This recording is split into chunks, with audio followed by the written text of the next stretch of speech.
প্রথম ধাপের উপজেলা নির্বাচনে আগামী ৮ মে ঝিনাইদহে ভোট। প্রতীক বরাদ্দ পেয়ে আজ দুপুর থেকে প্রচারে নেমে গেছেন প্রার্থীরা। এ বিষয়ে ঝিনাইদহ নির্বাচন অফিসের সামনে থেকে আরো বিস্তারিত জানাচ্ছেন সহকর্মী ইমন হাসান। ষষ্ঠ উপজেলা নির্বাচনের যে প্রথম ধাপের নির্বাচন আগামী ৮ই মে, সেটার জন্য কিন্তু আনুষ্ঠানিক প্রচার প্রচারণা আজকে থেকে শুরু হয়েছে। আজকে সকালে কিন্তু ঝিনাইদহ জেলা যে নির্বাচন অফিস সেখান থেকে প্রতীক বরাদ্দ দেওয়া হয়েছে এবং প্রতীক বরাদ্দের পর থেকে আজ দুপুর ২টা থেকেই কিন্তু অনুমতি দেওয়া হয়েছে প্রচার প্রচারণার জন্য। তবে আনুষ্ঠানিক প্রচার প্রচারণা কাল থেকে শুরু করবে প্রার্থীরা। আমরা প্রার্থীদের সাথে কথা বলেছিলাম, তারা বলছিলেন যে তারা শুধু প্রতীকের অপেক্ষায় ছিলেন। আমরা দেখেছি যে এখন পর্যন্ত দু এক জায়গায় মাইকিং কিন্তু অলরেডি বেরিয়ে গেছে এবং মাইকিং বের হওয়ার জন্য প্রস্তুতি নিচ্ছে।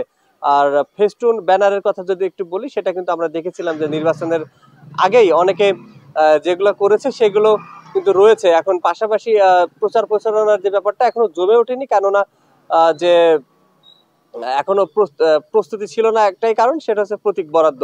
তো সব মিলিয়ে এখন থেকে শুরু হয়ে গেছে প্রচারণা এবং আগামী কাল থেকেই শুরু হবে লিফলেট বিতরণ বলুন বা পোস্টারিং এর যে ব্যাপার কালকে থেকেই সেটা শুরু হবে প্রার্থীদের কাছে বলেছে। তবে একটু জানিয়ে রাখি যে ঝিনাইদহের সদর এবং কালীগঞ্জের যে উপজেলা, এই দুইটার নির্বাচন হবে আগামী ৮ই মে। তো সেক্ষেত্রে আমাদের ঝিনাইদহ সদর থেকে মোট ১৪ জন প্রার্থী বিভিন্ন প্রতীকে বিভিন্ন পদে